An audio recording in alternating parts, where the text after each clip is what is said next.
चलिए, तो अब हम लोग देखने वाले हैं ये दूसरा पार्ट रेशियो का, जिसमें हम लोग देखने वाले क्या, तो कैपिटल स्ट्रक्चर रेशियो। तो हम लोग कैपिटल स्ट्रक्चर रेशियो देखेंगे, जिसमें सबसे पहला हम लोग के पास क्या दे रखा हुआ है, तो इक्विटी रेशियो। अब इक्विटी रेशियो में क्या क्या आता है, तो देखिए इक्विटी रेशियो है, तो इसमें हम लोग सबसे पहले क्या लेंगे, तो शेयर होल्डर का equity, share holders equity, that is जो हम लोग के पास शेयर होल्डर फंड होता है वही हम लोग लेने वाले हैं। और शेयर होल्डर फंड में क्या क्या इंक्लूड होगा यहाँ पे, तो इक्विटी शेयर कैपिटल और रिजर्व एंड सरप्लस। तो दो चीज़ यहाँ पे शेयर होल्डर इक्विटी में इंक्लूड होने वाला है। तो शेयर होल्डर इक्विटी का समझ में आ गया आप लोग को, यहाँ पे दो चीज़ इंक्लूड होने वाला है। और नेट एसेट में क्या है, तो नेट एसेट में हम लोग के पास आएगा, या तो हम लोग इसे नेट एसेट बोलेंगे या कैपिटल एम्प्लॉयड बोलेंगे। नेट एसेट का मतलब यहाँ पे क्या हो गया, तो जो हम लोग के पास फिक्स एसेट होगा, जो हम लोग के पास क्या होगा, नेट फिक्स एसेट, मतलब डेप्रिसिएशन चार्ज करने के बाद। फिर नेट करेंट एसेट, तो नेट करेंट एसेट में क्या हो गया, तो करेंट एसेट में से करेंट लायबिलिटी, तो ये माइनस करने के बाद जो हम लोग के पास देखिए नेट फिक्स एसेट आ गया और नेट करेंट एसेट आ गया, दोनों को अगर ऐड कर देंगे तो हम लोग के पास आ जाएगा नेट एसेट।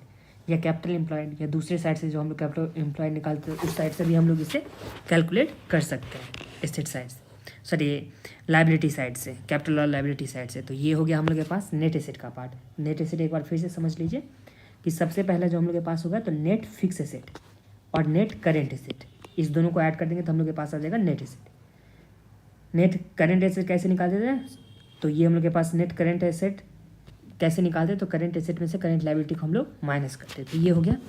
अगला हम लोग के पास आता है डेट रेशियो। डेट रेशियो में मतलब टोटल डेब्ट पर हम लोग क्या कर देंगे, नेट एसेट। नेट एसेट यहाँ वाला जो हम लोग के पास दे रखा था, और टोटल डेब्ट में क्या आएगा, तो ये देख लीजिए टोटल डेब्ट में क्या होता है, चाहे वो शॉर्ट टर्म हो या लॉन्ग टर्म हो, जो शॉर्ट टर्म या लॉन्ग टर्म बोरिंग हो फाइनेंशियल इंस्टीट्यूशन से, या डिवेंचर या बॉन्ड हो गया, या डेफर्ड पेमेंट हो गया, जो arrangement for buying capital equipment, मतलब अगर हम लोग फिक्स एसेट खरीदने के लिए कोई लोन लेते हैं, कोई पैसा उधार लेते हैं कहीं से, तो वो भी हम लोग के यहाँ इसमें आ जाएगा।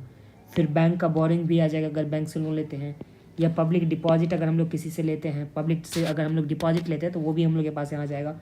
और भी अगर इंटरेस्ट बेरिंग लोन होगा जिस पे इंटरेस्ट हम लोग पेमेंट करते हैं, तो वो भी हम लोग के पास आ जाएगा। तो टोटल डेब्ट का मतलब समझ में आ गया ना। शॉर्ट टर्म या लॉन्ग टर्म जो फाइनेंशियल इंस्टीट्यूशन से बोरिंग हो गया, बॉन्ड हो गया, डिवेंचर हो गया, डेफर्ड पेमेंट हो गया, अरेंजमेंट अगर हम लोग अरेंजमेंट यहाँ पे अगर हम लोग डेफर्ड पेमेंट, मतलब अगर हम लोग परचेज करते हैं कैपिटल इक्विपमेंट, उसके लिए हम लोग अगर पेमेंट लेते हैं, पेमेंट किसी से हम लोग लेते हैं, या वहाँ पे अगर डेफर्ड पेमेंट मतलब अगर बाद में हम लोग को चुकाना है, जो कैपिटल एम्प्लॉय इक्विपमेंट है परचेज करेंगे उसके लिए पेमेंट बाद में अगर करना होगा, तो वो भी यहाँ पे आ जाएगा इसमें। तो ये हो गया था हम लोग के पास कौन सा रेशियो, तो यहाँ पे डेब्ट रेशियो। डेब्ट रेशियो में एक बार फिर से टोटल डेब्ट बाय हम लोग क्या कर देंगे, नेट एसेट कर देंगे। अब जो नेक्स्ट हम लोग के पास आता है डेब्ट टू इक्विटी रेशियो, नाम से ही सजेस्ट है, तो डेब्ट टू इक्विटी मतलब पहले हम लोग के पास डेब्ट आ जाएगा, टोटल डेब्ट, उसमें शेयर होल्डर्स इक्विटी को हम लोग यहाँ पे क्या कर देंगे, डिवाइड कर देंगे। डेब्ट में क्या आएगा, तो जो ऊपर वाला पार्ट था वही आ जाएगा। कभी कभी यहाँ पे लॉन्ग टर्म डेब्ट यूज़ किया जाता है, कभी कभी टोटल आउटसाइड लायबिलिटी, मतलब तीनों का मतलब एक ही है, बट लॉन्ग टर्म डेब्ट का मतलब क्या है कि सिर्फ और सिर्फ लॉन्ग टर्म वाला ही लेगा, यहाँ शॉर्ट टर्म वाला नहीं ले रहा है। तो कभी कभी ये भी फॉर्मूला यूज होता है, कभी कभी टोटल डेब्ट का भी यहाँ पे यूज़ किया जाता है। टोटल डेब्ट मतलब लॉन्ग टर्म शॉर्ट टर्म जितना भी था वो सारा मिला करके, जो हम लोग यहाँ पे देखे थे ना, जो टोटल डेब्ट का कि क्या क्या आता था, ये वाला टोटल डेब्ट वाला में वो सारा का सारा यहाँ पे आ जाएगा।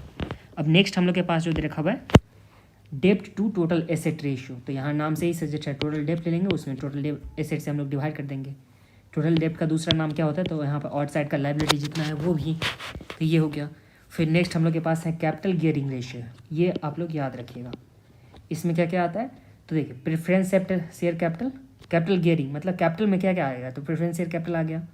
फिर जो डिवेंचर वाला पार्ट है वो भी, अदर जो बोरोड फंड है वो भी, वो सारा का सारा हम लोग यहाँ पे रखेंगे न्यूमरेटर में। डिनोमिनेटर में क्या रखेंगे, तो यहाँ पे इक्विटी शेयर कैपिटल और यहाँ पे रिजर्व एंड सरप्लस। अगर कुछ भी लॉसेस होगा तो लॉसेस को माइनस करके, मतलब जो इक्विटी शेयर होल्डर फंड है वो हम लोग यहाँ पे रखने वाले थे। इसको आप लोग को ध्यान से रखना, देखना है क्या क्या आएगा। तो सबसे पहले प्रेफरेंस शेयर कैपिटल आ गया, फिर डिवेंचर आ गया, फिर हम लोग के पास अदर बोरिंग, तो ये हम लोग के पास आ गया डेबिट्स, जो मतलब न्यूमरेटर है उसमें, और डिनोमिनेटर में इक्विटी शेयर होल्डर का जो फंड हो गया वो हम लोग के पास यहाँ पे आ गया। फिर नेक्स्ट हम लोग के पास है प्रोप्राइटरी रेशियो। इसमें क्या होता है, तो जो प्रोप्राइटरी फंड है, प्रोप्राइटरी मतलब जो ओनर वाला फंड हो गया। ओनर में कौन कौन आता था, इक्विटी शेयर का कैपिटल आता है, प्रेफरेंस शेयर कैपिटल भी तो ओनर ही होता है एक तरह से, और यहाँ पे रिजर्व एंड सरप्लस। तो ये आ गया प्रोप्राइटरी फंड में by total asset. Total asset तो आप लोग जानते ही हो। ये हम लोग के पास हो गया फर्स्ट वाला जो रेशियो का दे रखा हुआ था पार्ट, जो कैपिटल स्ट्रक्चर रेशियो, वो हम लोग यहाँ पे देखे हैं।